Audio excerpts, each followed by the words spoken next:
당신은 사랑받기 위해 태어난 사람이라는 찬양이 있습니다.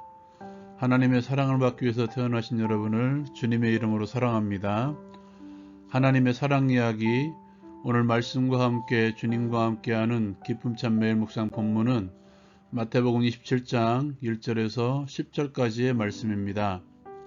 오늘 말씀은 총독 빌라도에게 끌려가는 예수님과 가룟 유다의 최후에 대해서 말씀하고 있습니다. 예수님을 재판한 종교 지도자들은 예수님을 죽이려고 의논합니다. 자신들에게는 사형 권한이 없었기 때문에 총독인 빌라도에게 예수님을 끌고 갑니다. 아마도 사형에 해당하는 죄를 찾지 못했기 때문에 억지로 만들어서 보냈을 것입니다. 가룟 유다는 이 과정을 지켜보고 자신의 죄를 돌이킵니다. 자신이 무지한 피를 팔고 죄를 범했다는 사실을 깨닫게 된 것입니다. 그리고 그는 예수를 판 값을 성소에 던져놓고 스스로 죽음을 택합니다. 대제사장들은 자신들이 건넨 돈이 핏값이라 여겨 그 돈을 성전구에 두지 않고 토기장 위에 밭을 사서 나그네의 묘지를 삼습니다. 마태는 이 일이 예레미야 선지자의 말씀을 이룬 것이라고 우리에게 말해주고 있습니다. 오늘 말씀에서 하나님께서는 재판의 과정에 개입하심으로써 당신의 계획을 이끌어가십니다. 예수를 죽이려고 흉계를 꾸몄던 대제사장들, 그러나 그들에게는 예수를 죽일 수 있는 권한이 없었습니다. 그들은 모의합니다. 그리고 그들은 죄를 만들어 사형의 권한이 있었던 빌라도에게로 끌고 갑니다.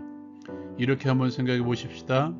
하나님께서 예수님의 죽으심을 막으셨다면, 하나님께서 당신의 계획을 수정하셨다면 어떻게 되었을까요? 그들은 자신들의 일을 이루지 못했을 것입니다. 예수님께서는 대제사장의 종의 귀를 떨어뜨린 제자를 향하여서 내가 내 아버지께 구하여 지금 12군단 더 되는 천사를 보내시게 할 수 없는 줄로 아느냐라고 말씀하셨습니다.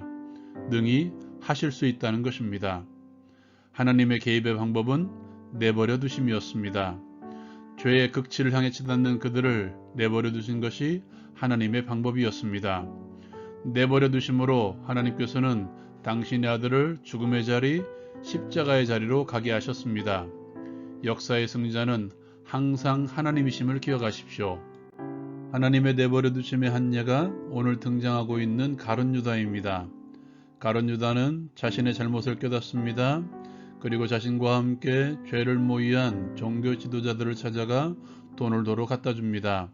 그 다음 취한 행동이 스스로 목숨을 끊는 것이었습니다. 우리는 앞에서 베드로를 살펴보았습니다. 예수님의 말씀대로 3번 부인했던 베드로, 그는 자신의 잘못을 깨닫고 밖에 나가 통곡합니다. 학자들은 이를 회개의 통곡이라고 말합니다. 자살을 택한 가룟 유다, 회개를 택한 베드로. 가룟 유다는 이후로 성경의 역사에서 사라졌고 베드로는 초대교회의 지도자가 되어 복음을 전파되는데 중요한 역할을 감당하게 됩니다. 사랑하는 여러분, 이 땅에 완벽한 사람은 없습니다. 이것이 성경이 말하는 진리입니다. 의인은 없습니다. 하나도 없습니다. 오늘 말씀을 보십시오. 예레미야 예언대로 죄를 이어나간 대제사장들, 앞에 등장하는 예수님을 부인한 베드로, 오늘 말씀에 등장하는 예수를 팔아넘긴 가룟 유다, 스스로 자신들을 높이 평가한 사람들입니다. 그럼에도 불구하고 그들도 죄 가운데 빠졌습니다. 나도 마찬가지입니다. 나를 자랑하지 마십시오. 나를 높이지 마십시오. 내 믿음을 자랑하지 마십시오. 나도 넘어질 수 있고 죄를 지을 수 있습니다. 이러한 우리들이기 때문에 예수님이 필요합니다. 예수님의 이름으로 회개하는 것이 필요합니다. 예수님의 이름으로 죄를 회개할 때 하나님께서는 미쁘시고 의로우사 우리의 죄를 사해 주실 것입니다. 우리를 모든 불의에서 깨끗하게 하실 것입니다.